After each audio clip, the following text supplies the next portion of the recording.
बहुत सी ऐसी बातें होती हैं जो हमारी प्रतिदिन की दिनचर्या को प्रभावित करती हैं और ये बातें हमारे व्यवहार को, हमारे संबंधों को, हमारे हृदय को, हमारी प्रतिक्रियाओं को प्रभावित करती हैं और इन बातों से हमको शैतान अपने आकर्षण से अपने जाल में फंसाता है और हमारी जिंदगियों को बर्बाद करता है।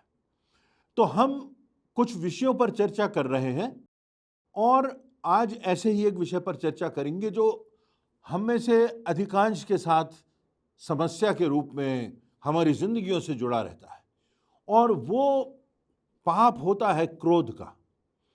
हम सबके जीवन में हमने क्रोध किया है। क्रोध से हम सब परिचित हैं। किसी को बहुत क्रोध आता है, किसी को कुछ कम क्रोध आता है। कुछ ऐसे लोग होते हैं जो क्रोध को नियंत्रित कर पाते हैं और कुछ ऐसे लोग होते हैं जिनको क्रोध नियंत्रित करता है और वो अपना नियंत्रण खो देते हैं और गंभीर से गंभीर अपराधों में फंस जाते हैं। ना सिर्फ इस संसार में गलत रास्ते पर चले जाते हैं, परंतु परमेश्वर के वचन से और परमेश्वर की आज्ञाओं से, उसके आदेशों से भटककर अपने जीवन और अपनी आत्मा का विनाश कर लेते हैं। एक कैदी था जिसको मृत्युदंड की सजा सुनाई गई थी और वो चारदीवारी में अपना जीवन यापन करता था। वहां पर एक पासबान थे जो शिक्षक के रूप में प्रति सप्ताह आते थे और नैतिकता की बातें, परमेश्वर के मूल्यों और मापदंडों की बातें सिखाते थे, बताते थे और लोगों के जीवनों को सुधारने का, उनकी मानसिकता को प्रभावित करने का कि वो परमेश्वर की राह पर चलें प्रयास करते थे।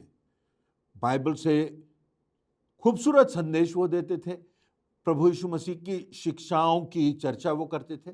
तो एक दिन इस पासवान ने उस कैदी से पूछा कि तुम खामोश रहते हो, हर हफ्ते तुम आते हो, यहां से मेरी बातों को सुनते हो और इतना समय बीत गया, तुम मुझसे बात भी नहीं करते हो।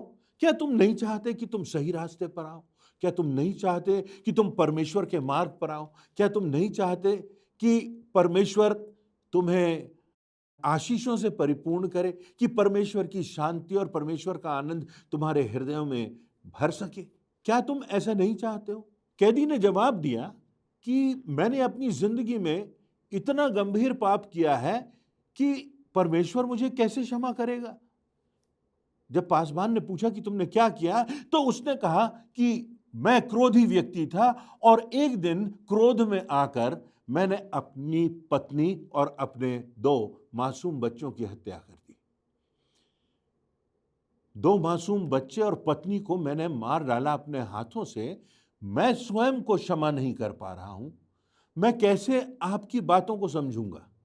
क्या परमेश्वर मुझे क्षमा कर सकता है?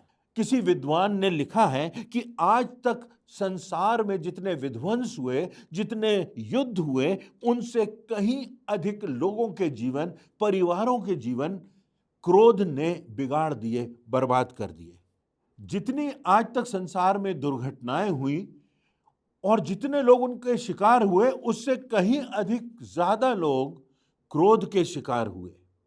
और यहां तक कि जो आत्महत्या लोग करते हैं, उनमें से एक बहुत बड़ा प्रतिशत उन लोगों का होता है जो क्रोध को नियंत्रित नहीं कर पाते। ये हमारे परिवार को, ये हमारे इर्द गिर्द जो लोग होते हैं, जिनसे हमारे संबंध होते हैं, जिनसे हमारे आत्मीय संबंध होते हैं, ऐसे लोगों से हमारे संबंधों को विच्छेद कर सकता है और परमेश्वर की राह से हमको विमुख कर सकता है। ऐसा क्रोध होता है। क्रोध की परिभाषा देते हुए किसी विद्वान ने लिखा है कि क्रोध एक ऐसी अति भावनापूर्ण प्रतिक्रिया है जो व्यक्ति की इच्छा के विपरीत होने पर पैदा होती है और व्यक्ति जिससे अनियंत्रित हो सकता है और उससे उसे मानसिक कष्ट भी होता है। ये जो एक्सट्रीम में क्रोध होता है, जो अत्यधिक क्रोध होता है, उसकी परिभाषा है। परंतु इस परिभाषा को समझाते हुए विद्वान कहते हैं कि हमें यह समझना है कि जो क्रोध की अवस्थाएं होती हैं, उनमें 3 प्रमुख अवस्था होती हैं। जो पहली स्टेज होती है, जो पहली सीढ़ी होती है, वो असंतुलन की अवस्था होती है।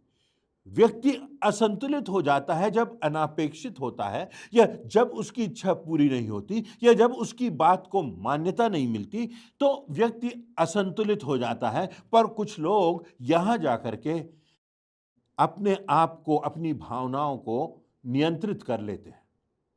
परंतु जो लोग ऐसा नहीं कर पाते, वो दूसरी स्टेज पर पहुंच जाते हैं, और ये आक्रामक होने की अवस्था होती है, जहां जो व्यक्ति इतना भावनाओं से भर जाता है कि उसका नियंत्रण समाप्त हो जाता है अपनी जिंदगी पर से, और वो अपने सामने वाले व्यक्ति को, जो उसकी बात नहीं मानता, उस पर आक्रमण करने की स्थिति में होता है। और जो तीसरी स्टेज होती है, वो हिंसक होने की बात होती है, जिसमें व्यक्ति आत्महत्या भी कर सकता है और यहां तक कि दूसरों की हत्या भी कर सकता है। वो क्रोध की अत्यधिक चरम सीमा की अवस्था होती है। बाइबल में इस संदर्भ में बहुत सी बातें कही गई हैं। इफिसियों की पुस्तक, उसका 4 अध्याय और उसकी 26वीं और 27वीं आयतों में एक बात लिखी है। वहां लिखा है, क्रोध तो करो पर पाप मत करो, सूर्य अस्त होने तक तुम्हारा क्रोध ना रहे और ना शैतान को अवसर दो।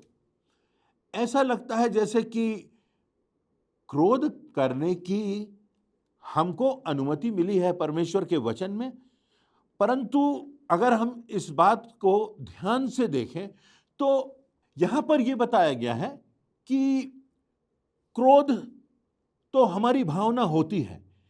क्रोध तो परमेश्वर ने भी किया जब उसकी आज्ञा तोड़ी गई, और जलजलाहट की बात भी बाइबल में आई है।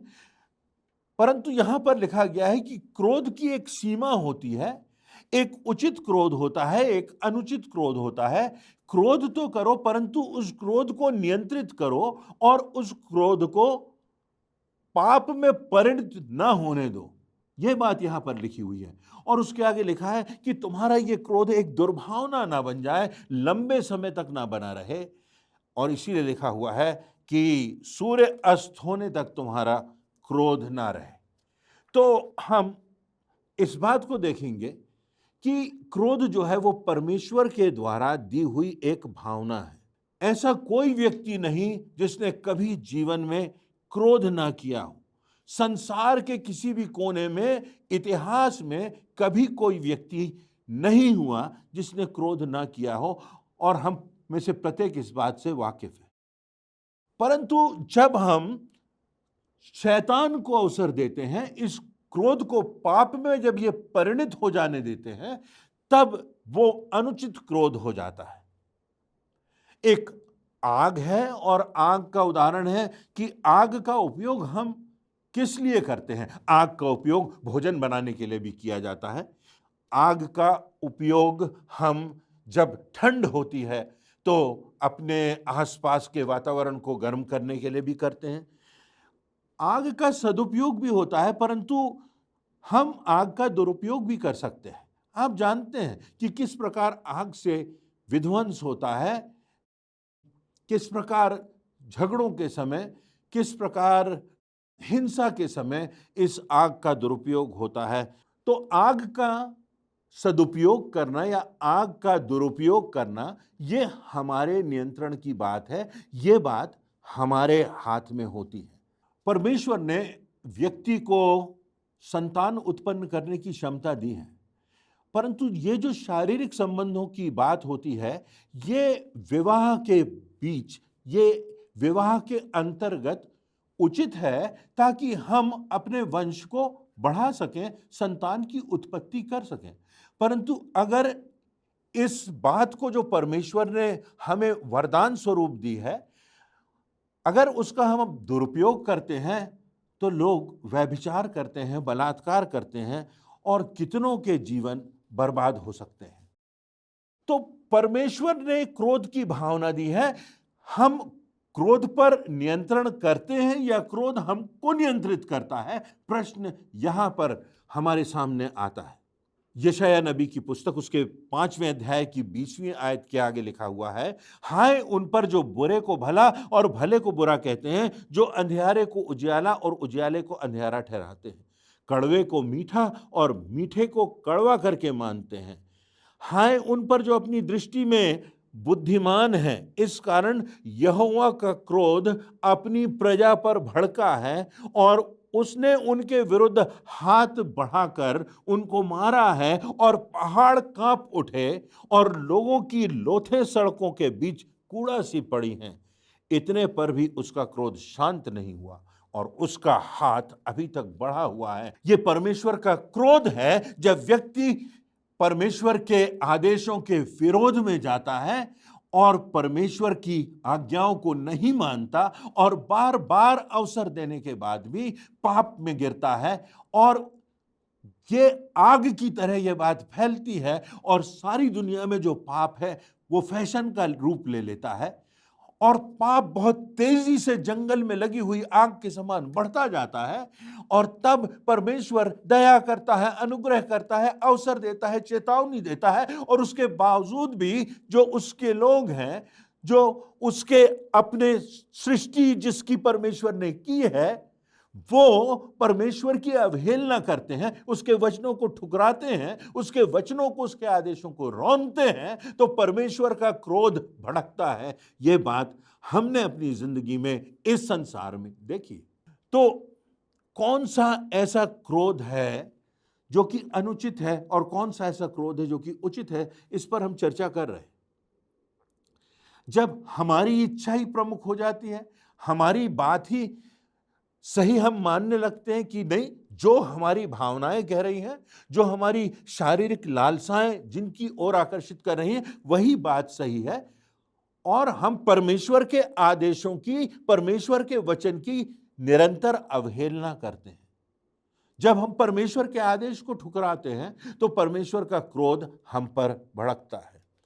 योना नबी के विषय में लिखा हुआ है, जब योना से कहा गया कि उठकर उस नगर नीनवे को जा और वहां जाकर के प्रचार कर कि लोग पछताव करें, वहां पर पाप बढ़ गया है, तो वो नीनवे को नहीं जाता परंतु तर्शीश को चला जाता है।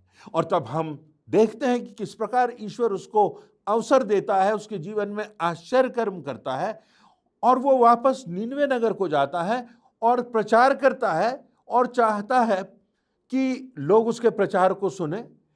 और वो कहता है कि अगर तुमने पश्चाताप नहीं किया तो परमेश्वर का क्रोध तुम पर भड़केगा और तुम नाश हो जाओगे।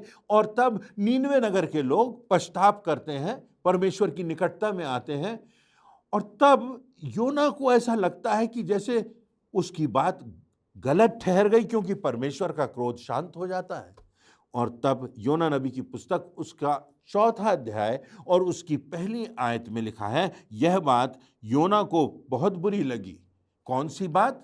जब जो कुछ उसने कहा था कि परमेश्वर का क्रोध भड़केगा, और परमेश्वर का क्रोध नहीं भड़का क्योंकि लोगों ने पछतावा किया, परंतु उसको इस बात से बुरा लगा और ये अनुचित बात थी। योना की जो भावनाएं थी वो उचित नहीं थी, और तब लिखा हुआ है उसका क्रोध भड़क गया।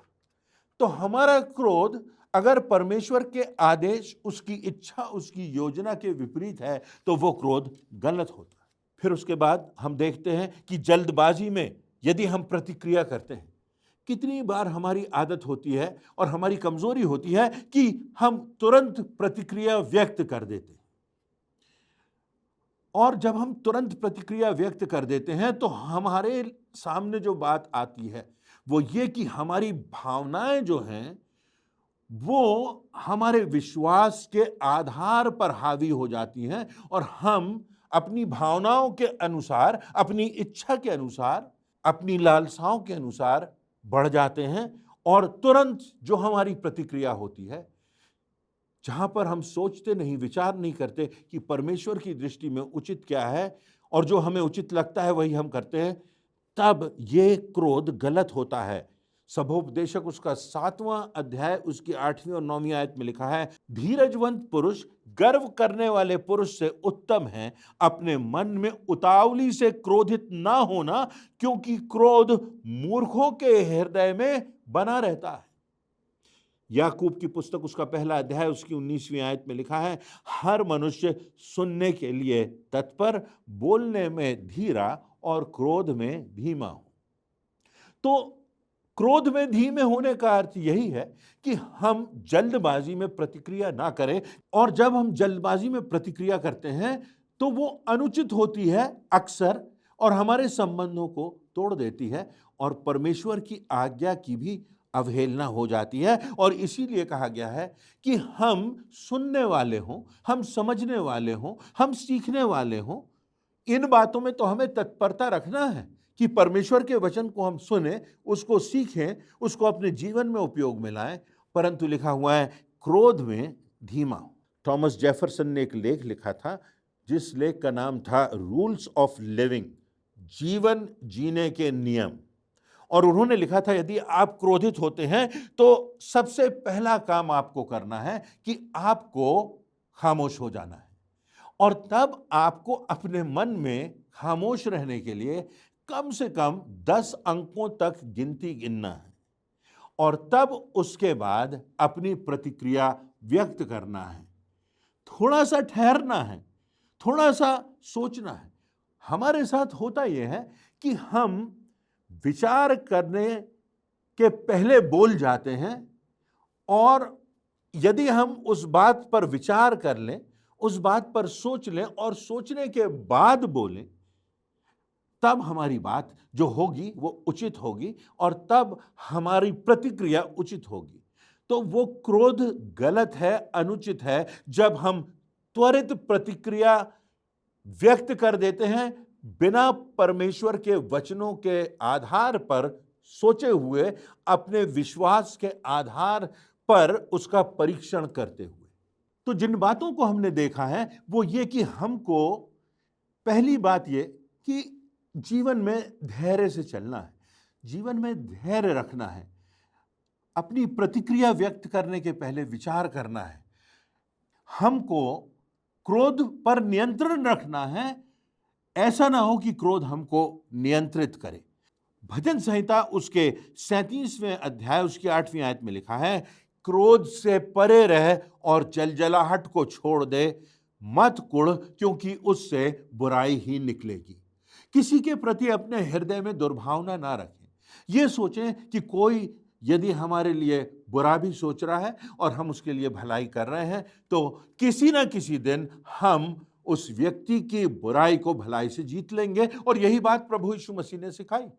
यदि हम प्रभु यीशु मसीह का उदाहरण देखते हैं, प्रभु यीशु मसीह की जीवनी पर गौर करते हैं, उसके आश्चर्य कर्मों को देखते हैं, उसकी प्रतिक्रियाओं पर गौर करते हैं, क्रूस पर उन 7 वाणियों को सुनते हैं, तो हम पाते हैं कि प्रभु यीशु मसीह इतनी पीड़ा में, इतने विरोध में, इतनी जलजलाहट में, इतने क्रोधित लोगों के बीच में, इतने अन्याय के बावजूद भी प्रभु यीशु मसीह ने धैर्य रखा। हमें अपनी जिंदगी में धैर्य रखना है और क्रोध पर नियंत्रण रखना है। एक और बात जो हमने देखी वो ये कि हमको विचार करना है इससे पहले कि हम अपनी प्रतिक्रिया व्यक्त करें।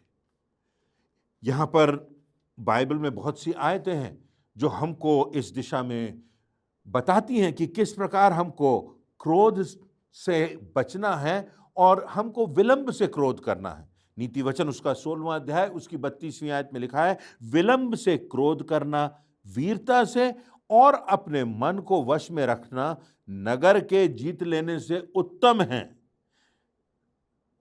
वीरता से भी उत्तम कोई बात है, नगर को जीत लेने से भी उत्तम कोई बात है, वो ये कि विलंब से क्रोध करना। हमको क्रोध करना है जब परमेश्वर के नियमों को तोड़ा जाता है। नीति वचन उसका 19वां अध्याय उसकी 11वीं आयत में लिखा है, जो मनुष्य बुद्धि से चलता है वह विलंब से क्रोध करता है और वो अपराध को भुला देता है। अपराधों को भुला देना, हमारे साथ समस्या यही होती है कि किसी ने हमारे साथ बुरा किया तो हम हमेशा याद रखते हैं और उस दुर्भावना के कारण क्रोध उत्पन्न होता है।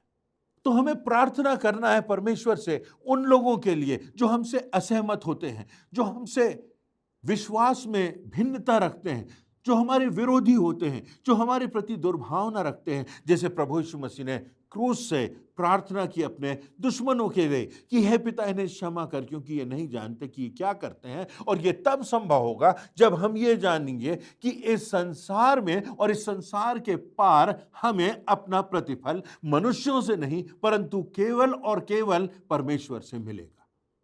इस संसार में आशीषें परमेश्वर हमको देगा। इस संसार में हमारे अपराधों को परमेश्वर क्षमा करेगा।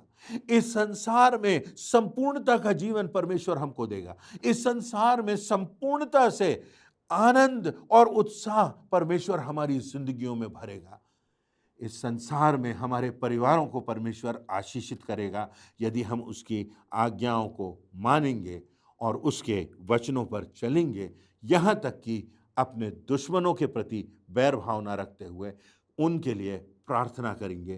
प्रभु यीशु मसीह के उदाहरण को देखें, प्रभु यीशु मसीह के क्रूस को देखें, जहां हमें इस क्रोध की भावना पर किस प्रकार नियंत्रण करना है और किस प्रकार अपने दुश्मनों से भी प्रेम करना है, उन्हें क्षमा करना है और अपने जीवन में आगे बढ़ते जाना है, जानते हुए कि इस संसार में सारी आशीषें परमेश्वर हमें देगा और हमारे अच्छाई का, हमारी सद्भावना का, हमारी प्रार्थनाओं का, हमारी अपने दुश्मनों के प्रति भी प्रेम का जो प्रतिफल हमको मिलेगा वो स्वर्ग में मिलेगा। वो इस संसार में मिले ना मिले, परंतु परमेश्वर हमको वो महिमा का मुकुट उस राज्य में देगा जो हमारी मृत्यु के बाद आने वाला है, जो अनंत जीवन का राज्य है, जो परमेश्वर का राज्य है। तो हम इन बातों को ध्यान रखें और अपने जीवन पर, अपने हृदय पर, अपनी अंतरात्मा पर दृष्टि करें, अपनी जिंदगी का, अपने व्यवहार का पुनर्मूल्यांकन करें और परमेश्वर के वचनों के प्रकाश में अपनी जिंदगी में आगे बढ़ते जाएं। तो जो अंत की बात है वो ये कि परमेश्वर ने हमें क्रोध की भावना तो दी है और हमारे हृदय में वो भावना इसलिए दी है कि जब कोई परमेश्वर की अवहेलना करता है, जब कोई परमेश्वर के वचनों का या परमेश्वर का अपमान करता है, तो हम उसका विरोध प्रदर्शित कर सकें, बता सकें। जब ऐसे नियम बनाए जाते हैं, जब इस प्रकार के बातें होती हैं कि जो अनुचित है उसको उचित समझा जाता है, जब पाप फैशन बन जाता है, तो उन बातों के विरोध में हम अपने शब्दों को, अपनी भावनाओं को व्यक्त करें और परमेश्वर के वचनों के अनुसार इन बातों का विरोध करें। परंतु अपने स्वार्थ के लिए, अपनी जिद के लिए, अपने भावनाओं के आधार पर जीने के लिए हम क्रोध को अपने ऊपर हावी ना होने दें। परमेश्वर हमें समझ दे, परमेश्वर हमें पवित्र आत्मा की अगुवाई दे, हमारी जिंदगी में परमेश्वर हमको समझ दे कि हम प्रार्थना की प्राथमिकता को स्वीकार कर सकें और उसके वचन के अनुसार उसके नियंत्रण में अपनी जिंदगी में आगे बढ़ें। इन वचनों से परमेश्वर हमको सुबुद्धि दे और परमेश्वर अपनी आशीषों से हमारी जिंदगियों को और हमारे परिवारों को आशीषित करे। ऐसी मेरी प्रार्थना है।